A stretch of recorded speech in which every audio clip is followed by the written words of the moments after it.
할렐루야, 반갑습니다. 8월 11일 수요일 새벽 예배 함께 나누도록 하겠습니다. 오늘은 사무엘하 11장 22절에서 27절까지 말씀 우리 함께 읽고요. 죄의 속성이란 제목으로 하나님 말씀 나누겠습니다. 자, 먼저 성경 말씀부터 같이 보죠. 사무엘하 11장 22절에서 27절입니다. 전령이 가서 다윗에게 이르러 요압이 그를 보낸 모든 일을 다윗에게 아뢰어 이르되 그 사람들이 우리보다 우세하여 우리를 향하여 들러 나오므로 우리가 그들을 쳐서 성문 어귀까지 미쳤더니 활 쏘는 자들이 성 위에서 왕의 부하들을 향하여 쏘매 왕의 부하 중 몇 사람이 죽고 왕의 종 햇사람 우리아도 죽었나이다 하니 다윗이 전령에게 이르되 너는 요압에게 이같이 말하기를 이 일로 걱정하지 말라. 칼은 이 사람이나 저 사람이나 삼키느니라.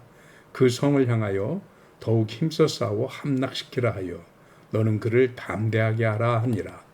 우리아의 아내는 그 남편 우리아가 죽었음을 듣고 그의 남편을 위하여 소리내어 우니라.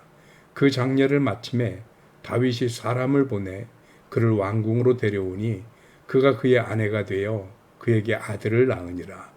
다윗이 행한 그 일이 여호와 보시기에 악하였더라. 아멘.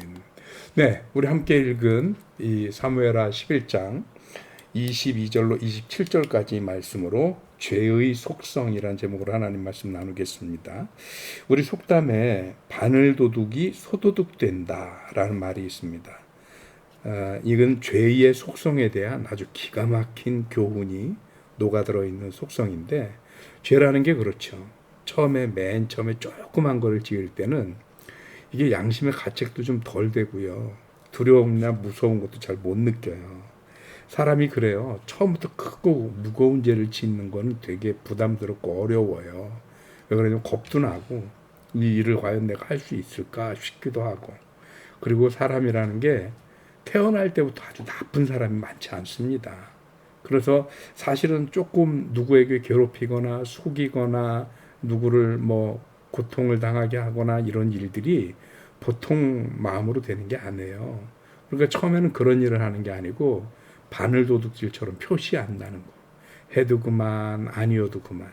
심지어 이 도둑질이 들켜도 그만 안 들켜도 그만인 그런 것들. 그런데 이게 한 번, 두 번 쌓이면 바늘이 어느 날 못이 되고요. 못이 어느 날 정이나 징이 되고요. 어느 날 그게 망치가 되고 삽이 되고, 그러면서 점점 커지다 나중엔 소도둑까지 된다는 거죠. 죄의 속성이 이렇습니다. 작은 것부터 시작하면 그 죄가 죄인지 모르는, 죄에 취해서 마비가 되는 그런 모습을 갖게 되는 거죠. 그런데 나중에는 그 죄가 쌓이게 되면 마치 악의 화신처럼, 악마처럼 변해버리는 사람들이 꽤나 많습니다. 오늘 성경에 나타난 다윗의 모습도 그렇습니다. 우리가 그동안 알고 있었던 다윗의 모습과는 상당히 다른 모습입니다. 왜 그럴까? 이 역시도 다윗이 이 죄의 속성에 당했기 때문입니다. 맨 처음에는 어땠어요? 그냥 영적인 나태함이었죠.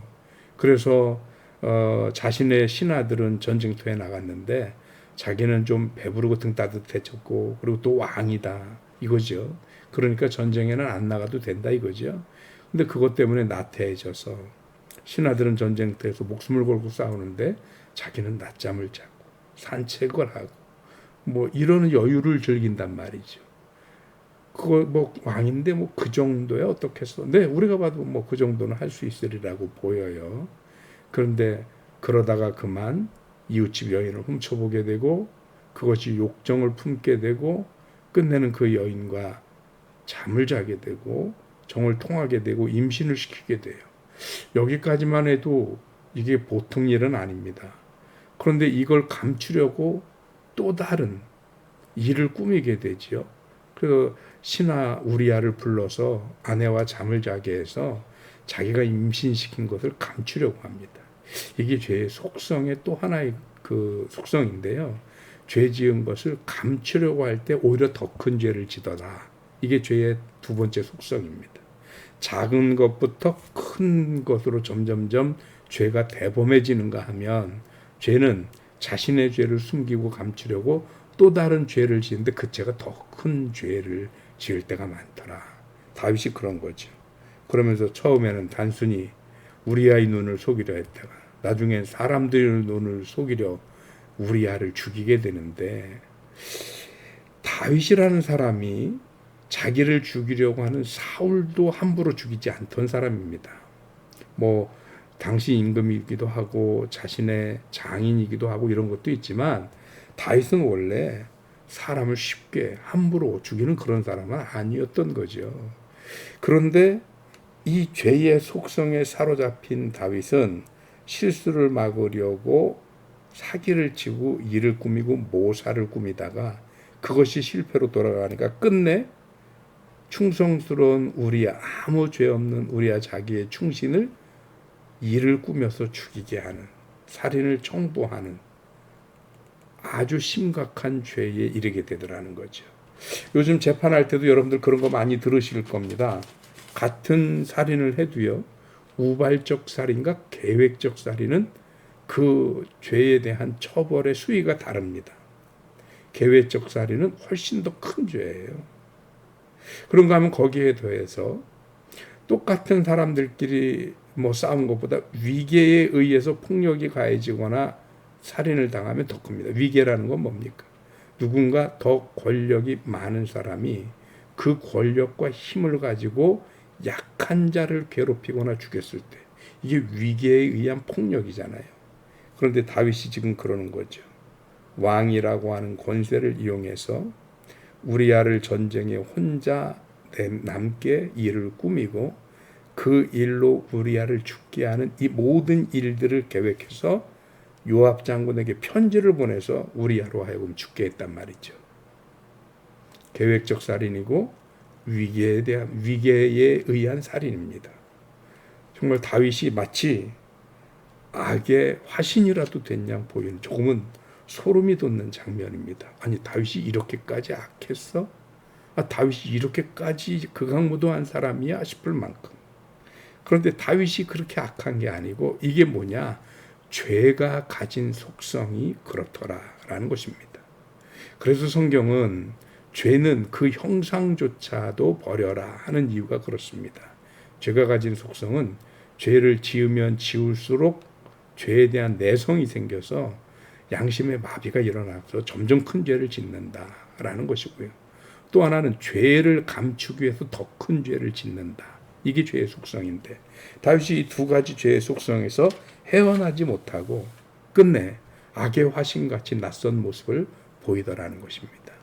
오늘 성경의 교훈을 우리가 잘 기억하면서 악은 그 형상조차 버리고, 작은 것, 쉬운 것, 이거 가지고 뭘 그래, 그런 죄는 없습니다. 죄는 어디까지 죄입니다. 작은 것부터 경계하면서 그 죄의 싹을 잘라내는 우리 든든히 서가는 교회 성도 여러분들이 되시기를 주님의 이름으로 부탁을 드립니다. 기도하겠습니다. 하나님, 죄의 속성 앞에서 자유로울 수 있는 사람은 거의 없어 보입니다. 죄는 그렇게 인간을 유혹하고 마비시키면서 작고 별것 아닌 죄에서부터 점점 크고 무겁고 돌이킬 수 없는 죄에 이르도록 우리를 유혹하고 우리들의 이성과 마음을 마비시키는 게 죄의 속성인 것 같습니다. 이 죄에 넘어가지 않게 하여 주옵소서. 작은 죄라도 하나님 앞에 분명히 회개할 수 있는 우리가 되게 하시고, 또 작은 죄라도 경계할 수 있는 우리가 되게 하시며, 뿐만 아니라 죄는 그 형상조차라도 버리라고 하는 하나님의 말씀대로 우리는 죄가 아닌 우리의 죄를 용서하시고 살리시는 하나님의 의를 바라보고 따라가는 주의 종들 되게 하여 주옵소서. 오늘 이 아침에도 하나님의 크신 은총으로 우리들의 삶을 주장하심을 믿습니다. 하나님의 귀한 은총이 우리들을 지키셔서 우리를 그 죄의 속성에 대항할 수 있도록 성령께서 도우시고 함께하여 주옵소서. 뿐만 아니라 주님, 우리 든든히 서가는 교회의 성도들을 기억하셔서 이 막바지 기승을 부르고 있는 이 더위에 건강 상하지 않게 하시고, 뿐만 아니라 우리 교회가 성전을 이전하고 건축하고자 계획하는 중에 있습니다. 하나님의 예비하심을 허락하시어서 놀라운 하나님의 성전을 건축하고 영광스러워 입당할 수 있도록 주께서 함께하여 주옵소서. 주의 크신 은혜로 오늘도 복된 날, 승리하는 날 되도록 인도하실 줄 믿사옵고 우리 주님 예수 그리스도 이름으로 기도하옵나이다. 아멘. 아멘. 새벽 예배 마쳤습니다. 오늘 수요일인데요. 오늘 저녁에는 수요일 저녁 예배가 있습니다. 온라인 위주로 드리겠고요. 온라인 예배가 불가능하신 분들 지난 주일날 광고한 것처럼 15명, 15명까지 우리 함께 예배할 수 있습니다. 그러니 온라인 예배가 불가능하신 주변 분들에게 정 힘들면 교회로 오셔서 예배 같이 드릴 수 있음을 알리셔서 너무 많이 그렇다고 몰리지는 마시고요. 어려우신 분들은 교회로 오셔서 예배 드리셔도 좋습니다.